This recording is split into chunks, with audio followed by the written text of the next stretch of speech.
Hello, everyone, and welcome to this edition of In Focus with Insight.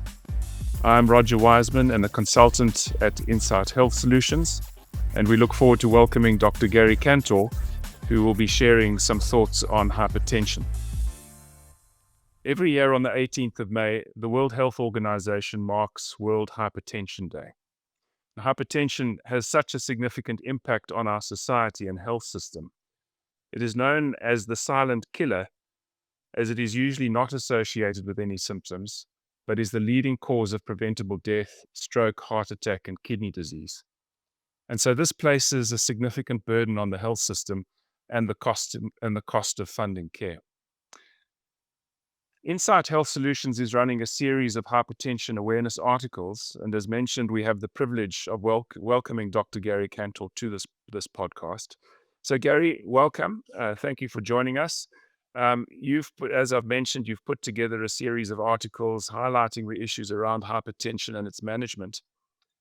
How bad is the problem, and why is it so important that we create this awareness?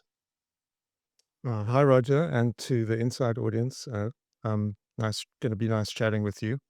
I'll start with a few words about myself and how I got interested in this. I'm an anesthesiologist by trade, which means that my day to day in the operating theater is watching blood pressure rather carefully. So we measure it every 3 to 5 minutes, or sometimes continuously, and we're reacting to it. Um, in During the course of my professional career, though, as I got more interested in health systems broadly and in patient safety and so on, and thinking about chronic disease, which is what often takes people into the operating theater for one reason or another, blood pressure really does come to the fore. Um, the reality, though, the blood pressure is easy to measure, but in fact, our systems aren't necessarily set up to react to it in the way that an anesthesiologist would react to a blood pressure that was too low or too high. You've already said quite a lot about the impact of the disease. So it's important both in the acute setting and in chronic and primary care. And as you said, a large impact on outcomes, cost, suffering, burden, and something we should really be paying attention to. As a patient safety advocate and thinking about systems, I started to wonder um, how come, if blood pressure is so easy to measure, as we do in the operating theater and outside, why, in fact, levels of blood pressure control are so low, not only um, in South Africa, but all around the world in low resource and high resource settings. So that was sort of my introduction into this area. Yeah, thanks, Gary.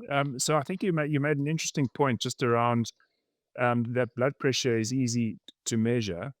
Um, but it seems to me that when we fund care, it's not necessarily the same as being able to control a disease. And so it seems like hypertension as a disease and its associated complications highlights this gap. So, how do you see us bridging this gap in terms of funding and sort of health outcomes? Well, that's the big question, isn't it? So if one takes a sort of analytical approach to it, what one very convenient framework is the cascade, which is something that um, many of us may be familiar with from HIV and TB, where we look at what is the likely size of the population with the problem, diagnosed or undiagnosed, and we follow it through to where people are getting optimal treatment with an outcome. In the case of HIV, it's going to be viral load and suppression. TB, it will be cure. And in hypertension, one can construct a similar framework with an outcome of control. So this is not a conversation about the clinical aspects of hypertension care, although we could get into and probably should get into a few details. But that's the framework that we're using in this series of articles. And it starts with, how many people have the condition. At a global level, estimates currently are around 1.4 billion people. so a very substantial fraction of the world's population, have hypertension. However, a large proportion of those people simply don't know that they have the condition. You already said how it's the silent killer, and that's a very appropriate terminology, I guess, for it. And but if we follow it through, people do get diagnosed in our healthcare system. Unfortunately, many of them fall away or get lost. Yeah. Yeah. It's a kind of a leaky pipeline, if you will. So you can follow that through to the proportion of people who actually get diagnosed, who have treatment initiated, and then if you look, say, 6 months or 12 months out, you'll see the number of people who are collecting their medicine, which is something we can measure at Insight or at a medical scheme level, and through to actual levels of control. So, however one wants to define that, often it's a systolic blood pressure less than 140, a diastolic, that's the lower number, less than 90. So, that's one of the benchmarks for control. And what is reported at a global level is, as I said, a control that's uh, reaching 20 or 25% of the population at the most globally. If you look into well-resourced settings where blood pressure is measured and reported, you'll find levels around 50, 60%. And then what's really interesting is that in the best practice at a health system level is one can actually get to 80 or 90% levels of control, and that this doesn't require enormous amounts of resources because we have the clinical science now, as I said, to measure blood pressure. We have affordable treatment that's been out there for decades, in fact. And we have providers or clinicians, pharmacists, we have methods of measurement at a system level. So we have actually all the ingredients for hypertension control in South Africa, certainly in the private sector. And we should be, I think, aspiring to levels of control that are way up there, 80 to 90%. And if we were Mm, able to do that, like you said, we'd have dramatically lower levels of heart attack, stroke, renal failure, possibly dementia as mm, well. mm, So we have the ingredients of the system, but mm, I think our conclusion, looking at it with the data that we have, is we're not reaching those levels, and we certainly the problem is we don't have enough information to even say what our level of control is. mm. That's really interesting. I think it sort of leads nicely into my next question, Gary. And you speak about the fact that we have access to the resources, we have the clinicians, we have the medicines, and we have the ability to measure blood pressure effectively. So how do you so in a practical sense, how do you see hypertension management, and what does that look like?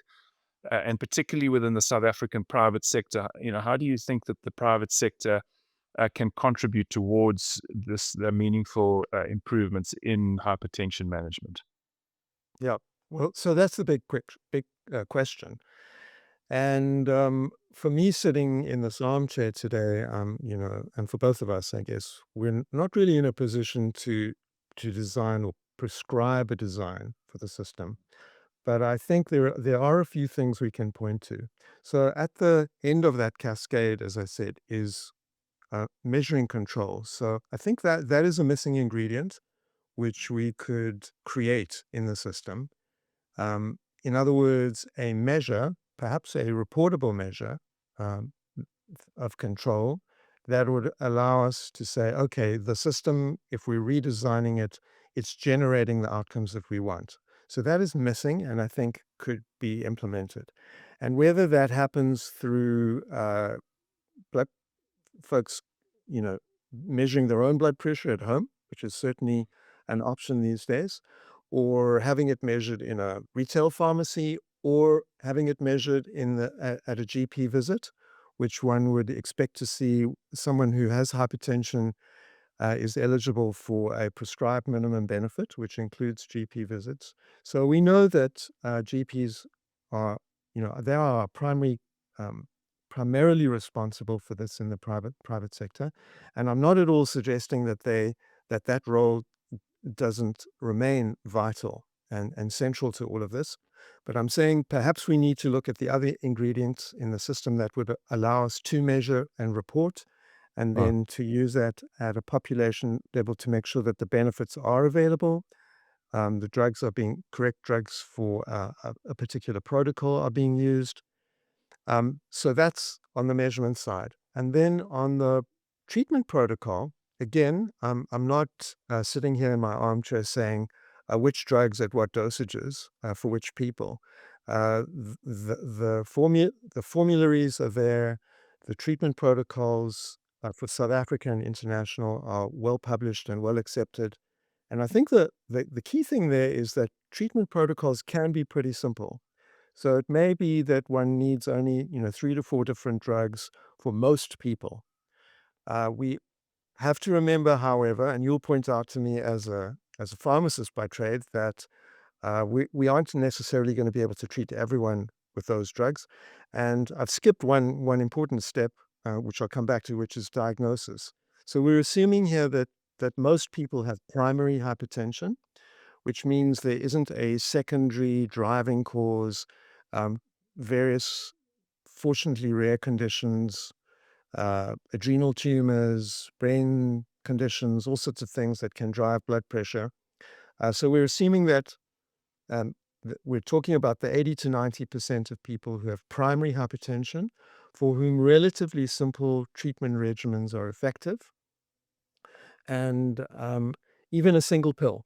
What is the availability of a polypill, which is a pill that has three, sometimes four drugs in a single capsule or tablet that makes adherence or compliance much easier for patients, and prescribing is easier.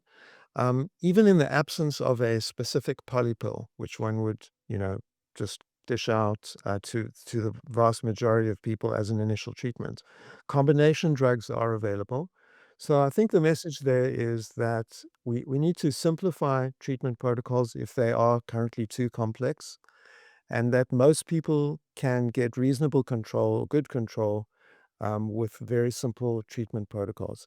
And this has been shown not only in big trials in North America. There's one that we'll talk about in the series of articles from an organization called Kaiser Permanente, which is an organization that's kind of like a health insurer, but with hospitals and doctors. So they've got all the incentives in place to treat all kinds of chronic conditions really well, because uh, fewer hospitalizations translate into benefit for the whole Kaiser Permanente system. So they're kind of an optimal environment to try stuff out like this, because they're really incentivized for it.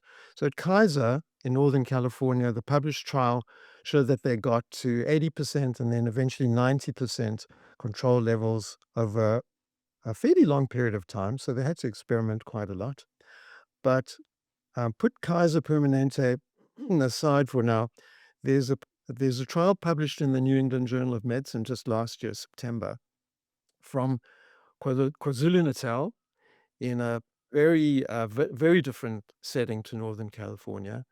So rural primary care in South Africa with home-based measurement. In other words, patients' families were given blood pressure devices for home use, and the program was largely delivered by community health workers, and they were able to bump up their levels of control from, I think, a baseline around 20% to over 60%. So, that's a very encouraging story for me, that, mm, rural primary care, KZN, that level of control is possible. And certainly, I think in the private sector, with all our resources and very capable actors, the fact that we don't get levels of control, or levels of control that we know about as being high level, is not pointing a finger at anybody. It's not pointing a finger at GPs. It's not pointing a finger of blame at health, at medical schemes. It's saying that we need to assemble the components, whether it's more outreach from a community healthcare worker equivalent in the private sector that doesn't yet exist, or using retail pharmacies or whatever it is. So I think Mm, the take home message is we should come together and try to build mm, a better system that can deliver yeah, this, not only for hypertension. I think it's right, for primary care as a whole. Um, what I'm not saying, what we're not saying, I think you'll agree, Roger, is mm, not to create another vertical, not right, another managed care organization, but one that's focusing specifically on hypertension, but something that can do, but, making sure that chronic care for all the diseases that contribute to the disease burden that are amenable to primary care, that we do a better job with all of that. If I could leave with one public health message, it's for everyone, particularly as we get a little older, to have the blood pressure checked, whether with your GP or a wellness day, which we just had at Insight a week or two ago. Get it measured. mm. Um, Maybe even get a blood pressure device. Well, Gary, thank you. Thanks very much for sharing your insights. I think I really appreciated the conversation and just the opportunity to discuss this topic. I think what's evident is that I think hypertension, as you've mentioned, really serves as a useful case study in terms of how we're strengthening health systems. So if we can actually implement some of these issues that you raise, that perhaps we strengthen the health system and we have beneficial impacts across sort of chronic disease and primary healthcare management. So I'm certainly looking forward to the articles that you put together and to them being released. And so do look out for the articles that will be published on our social media platforms. We look forward to interacting with you as the viewers of this podcast, and thanks very much for joining us. Cheers. Thanks, Roger. Bye all.